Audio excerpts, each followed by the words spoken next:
Hey, thanks, Karen. Keith, that's an excellent lead in. I appreciate that. I am Terry Griffin, and I'm going to pick up and talk a little bit about the connectivity issues, as well as a little bit of the history, talking about the small data and how that's evolved into big data. And I'm going to fill in for Dr. Sharon Farrell and speak a little bit about the legal aspects of data ownership and utilization. I borrowed this from David Schimmelpfennig at USDA ERS in a recent report that he released a few weeks ago.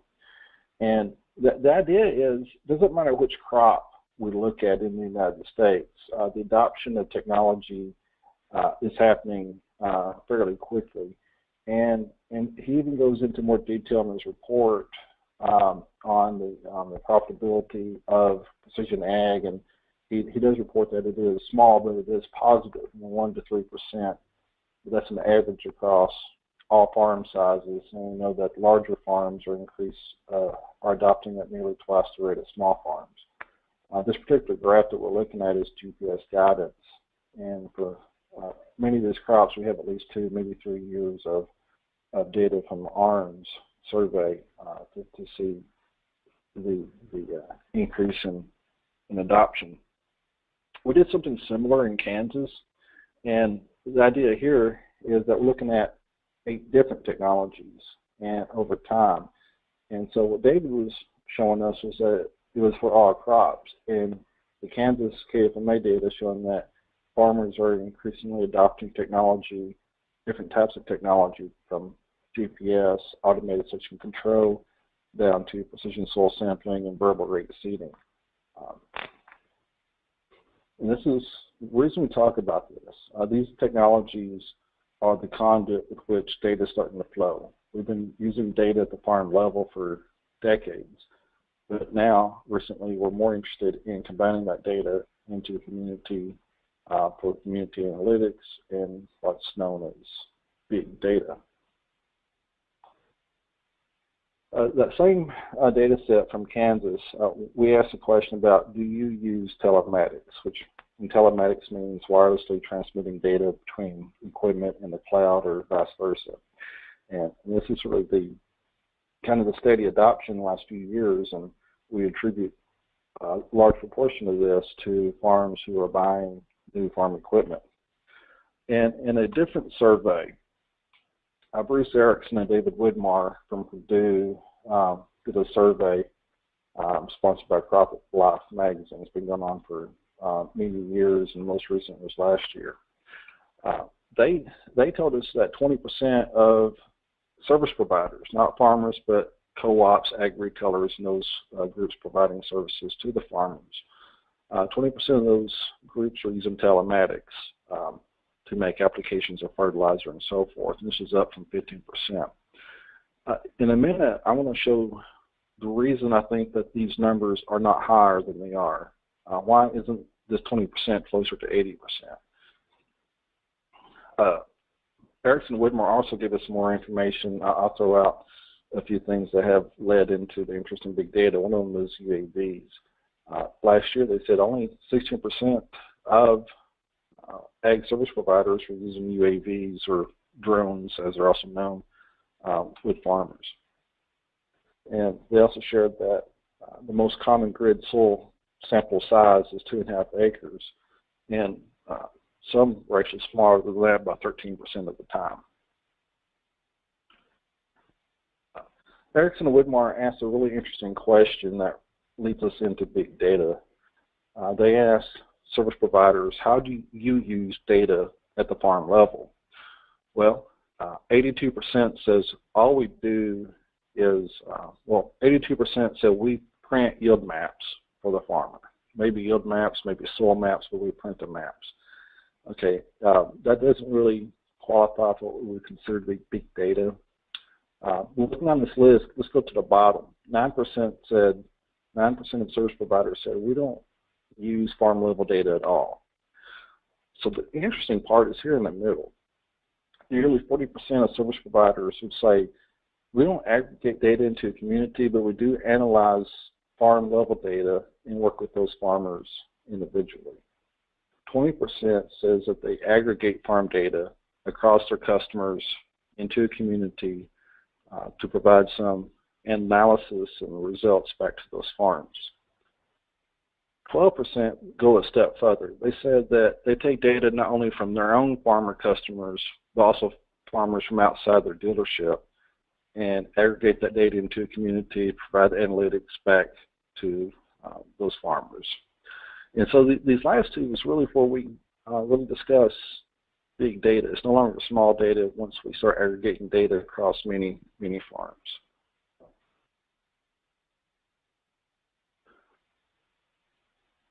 About data, in particular ag data. And we got to keep in mind that it's different than grain or livestock or equipment or land. It's intangible. It's irreplaceable. And economists refer to data and information as non-rival. And what that means is that multiple people can consume that same data or information without diminishing the value to anybody else. The classical example would be we all could read the same book and enjoy it and not diminish the value that anyone else has ever read it that they've enjoyed. An agricultural example may be weather data. Multiple farmers can watch the same weather reports without diminishing the value to anybody else. But when I discuss data as being non-rival, the question ultimately turns into, well, can I keep people from accessing that data? And the answer is, well, yes, it's possible until it's shared. And once it's shared, then the idea of excludability has been negated. And a few reasons for that. One, we can make copies of digital data at nearly zero cost. And these copies are considered identical to the original.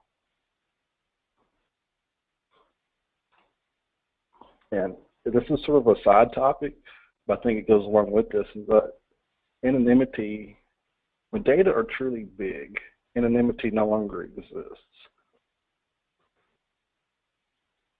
So this is where Shannon Farrell would usually jump in, and from a legal perspective, so Dr. Farrell is an agricultural attorney at Oklahoma State University, and he and I talk about this quite often, and we ask the question, what does it mean to own something? And Shannon would say from a legal perspective, these are the definitions of ownership.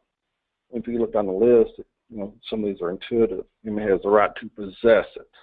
You have the right to use it. The third one is enjoy. That means to profit from. Fourth one, exclude others. And so this is where we get kind of hung up. If we're unable to exclude others from accessing data once it's been shared, how do we truly own it? And we'd also throw in consume or destroy. It's sort of difficult to destroy data, again, especially once it's been shared.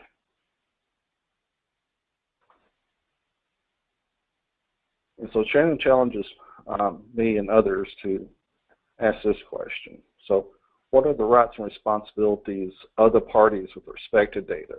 This may be a better question than trying to figure out who owns or who has access to data.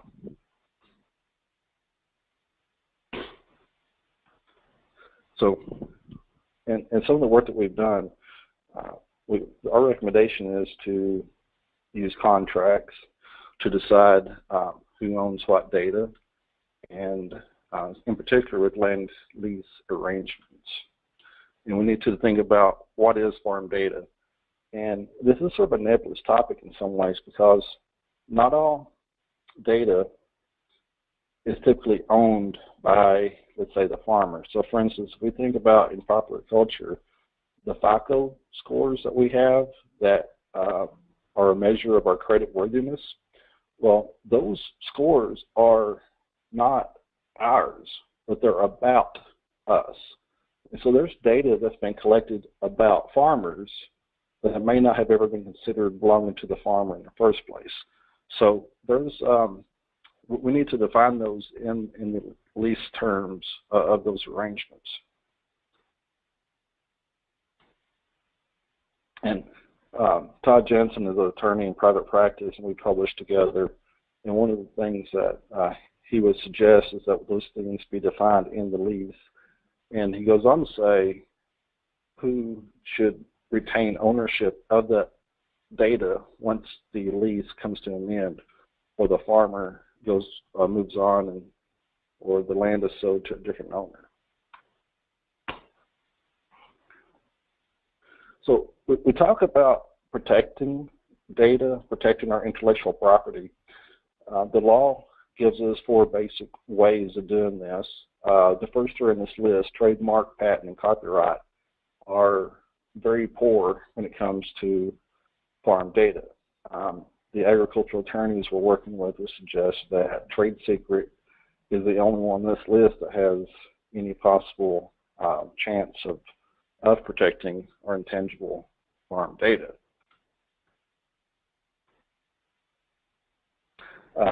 I would mention that Ashley Ellickson, myself, Shannon Farrell, Paul Geringer, and a few others are working on this topic, and we've got some publications forthcoming on this. Okay, so I mentioned the idea of small data and big data. So small data can lead to big decisions. And this slide, I wanted to reiterate that when precision ag technology like a yield monitor, its primary use is to document yields, maybe even to conduct on-farm experiments. That's the primary use. The secondary use may be to conduct advanced analyses across regions, but that requires many fields, many farmers, maybe thousands, tens of thousands of acres. The point here is when data are truly big, we're going to see that the value of secondary uses of farm data will have a higher value than the primary uses of that data. This will be one of the litmus tests that we can apply to determine if agricultural data are truly big. So earlier, Keith mentioned broadband connectivity, and this has been a really fascinating topic in agriculture, especially in rural areas. The FCC defines what we can call broadband, and this definition does change over time. It recently changed 2 years ago in January. Up until then, the definition that was here on the left between 2010 and 2015, 4 megabits per second download speed and 1 megabit per second upload speed were the bare minimums in order to be considered broadband. Well, that definition changed to 25 megabits per second download and 3 megabits per second upload. So the takeaway message here is, well, 2 things. It's a moving target. The definition changes over time, and download speeds are typically much faster than upload speeds, because think about what people do in residential areas with the internet. We watch movies. We download data for Netflix. We do more uploading now than we used to because of taking selfies and posting those to social media. But let's think about this in agricultural terms. So Mac Vermushimo and Scott Shear are engineers. Mac is at University of Tennessee. Scott's at Ohio State University. And they provided this list of things that we do in agriculture and how many megabytes per acre that these files are. Well, if you look down the list and you come to the one on the bottom, prescription files, you'll see that it's relatively smaller than the rest of this list. And there's something else that's different about it. And the one thing that's really different about prescription files is that this is the only one that we download when we're in the field. The rest of these are examples of data being collected with farm equipment or with sensors in the field that we desire to upload. So not only are we downloading very little files, we upload a majority of everything else, and they're relatively large. And which brings us to the idea that in rural America, in particular, where this slide is from our paper, and it was borrowed from a Choices article that Brian Whitaker and Tyler Mark and I had 2 years ago. It shows where corn and wheat are produced in the United States. And it also shows the access of wired broadband connectivity. You can see that where crops are grown is inversely related to the access of broadband connectivity. Now, that was for wired broadband. I want to show an example of wireless broadband, and this is for download. The blue areas are, if you had all the carriers, AT&T, Verizon, Sprint, T-Mobile, and the list goes on, if you had all the providers available, this would be the area that you would have broadband download speeds in the United States using the old definition of broadband.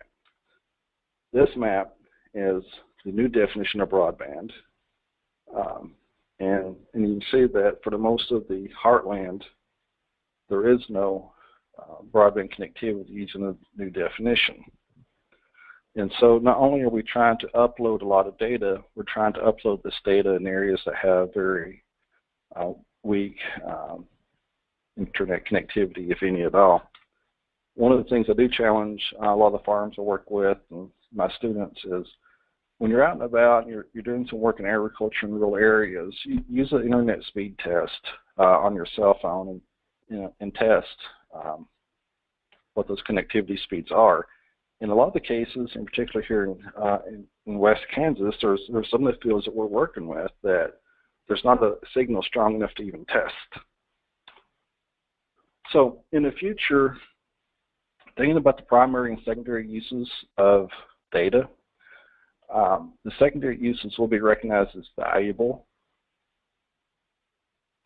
And this wireless infrastructure is going to impact farmland values in my mind. And this probably hasn't occurred yet, but we're monitoring this, and this will be an indicator when agricultural data are truly big.